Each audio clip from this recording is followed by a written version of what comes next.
income. Ayan. So, King of Wands, very influential energy. So, siguro ang iba sa inyo nandoon sa puntong malakas ang influensya ninyo from towards other people. People are looking up to you. People are very, siguro isa kang person of authority.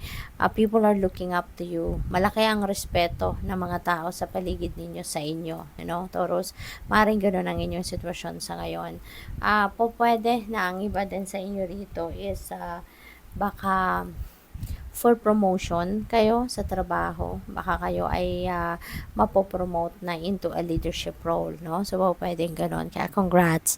And then, challenge ninyo is the Queen of Wands. Ayan, parang hindi siguro kayo makapag-focus sa ngayon sa mga ginagawa ninyo. Maaaring merong mga distractions na po pwedeng sumisingit, no?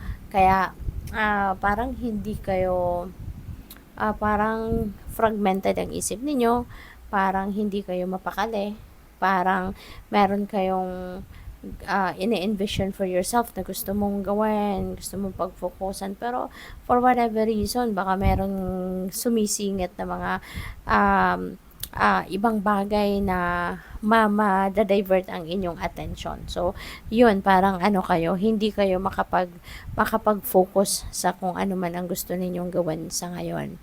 And, yung advice sa inyo is the devil energy. So, pwede na isang taong makakatulong sa inyo, pwedeng isang Capricorn dito ang pwedeng makatulong sa inyo. Pwedeng this is the person that you need to approach sa ngayon para hingian mo ng tulong, no, na suportahan ka sa inyong gagawin, or baka gusto mo na humingi ng advice sa kanya kung anong gagawin mo or kung paano mo gagawin ito, kasi maybe with the distractions happening, pwede na makakatulong din siguro sa inyo if you're going to find someone na pwedeng tumulong sa iyo na gawin ang ibang bagay, no, na kailangan mong gawin, no, para kahit papaano, kahit may mga distractions dito, may mga ibang bagay na kailangan mong pagkaabalahan, pwede